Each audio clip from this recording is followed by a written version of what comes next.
The Selfish Giant.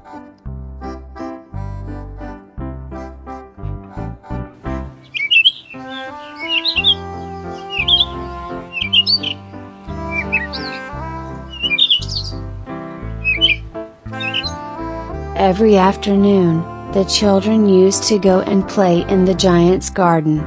It was a large, lovely garden, with soft green grass. Here and there over the grass stood beautiful flowers like stars, and there were fruit trees that in the springtime broke out into delicate blossoms of pink and pearl, and in the autumn bore rich fruit. The birds sat on the trees and sang sweetly. One day the giant came back.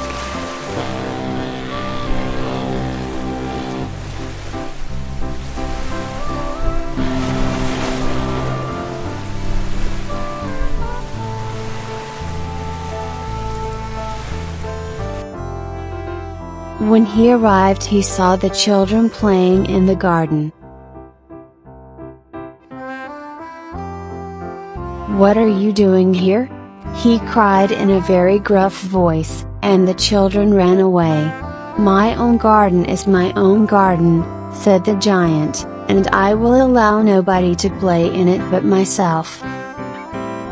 So he built a high wall all round it, and put up a notice board.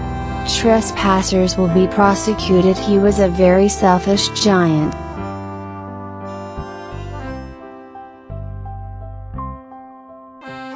Then the spring came, and all over the country there were little blossoms and little birds.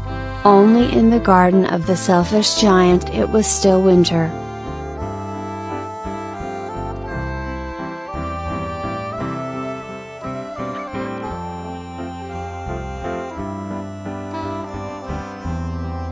One morning the giant was lying awake in bed when he heard some lovely music.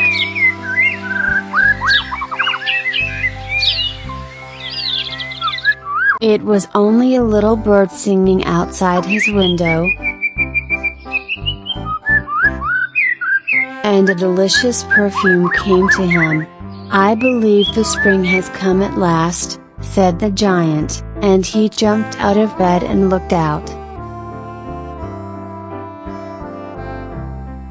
He saw a most wonderful sight.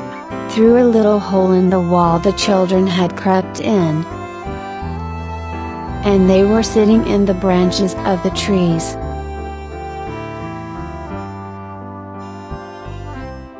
And the trees had covered themselves with blossoms.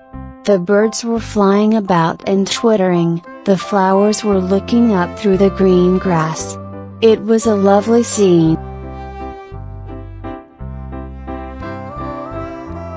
Only in one corner it was still winter. It was the farthest corner of the garden, and in it was standing a little boy. He was so small that he could not reach up to the branches of the tree, and was crying bitterly. The giant's heart melted as he looked out. "How selfish I have been," he said. "Now I know why the spring would not come here. I will put that poor little boy on the top of the tree, and then I will knock down the wall, and my garden shall be the children's playground forever and ever." He was really very sorry for what he had done. So, went out into the garden. But when the children saw him they were so frightened that they all ran away.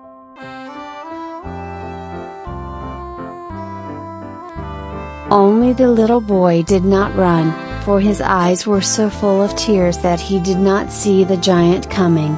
The giant took him gently in his hand, and put him up into the tree. And the tree broke at once into blossom, and the birds came and sang on it, and the little boy stretched out his 2 arms and flung them round the giant's neck, and kissed him.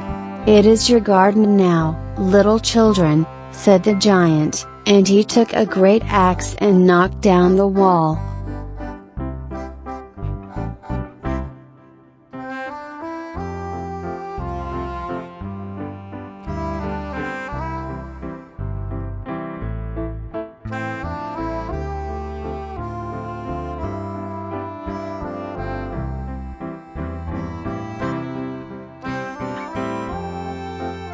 All day long children played there. One day the giant found his favorite child missing. So he asked the children, "Where is your little companion? The boy I put onto the tree?" The giant loved him the best because he had kissed him. "We don't know," answered the children, "he has gone away." "You must tell him to come here tomorrow," said the giant. But the children said that they did not know where he lived, and had not seen him for days. The giant felt very sad. Every afternoon, the children came and played. But the little boy whom the giant loved was never seen again.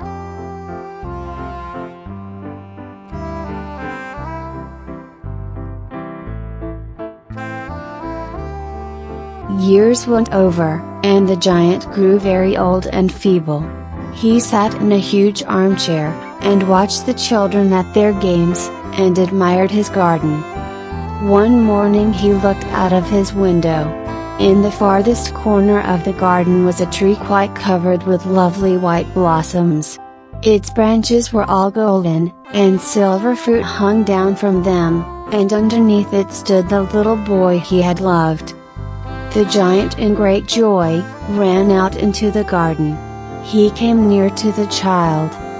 The child smiled on the giant, and said to him, "You let me play once in your garden, today you shall come with me to my garden, which is paradise."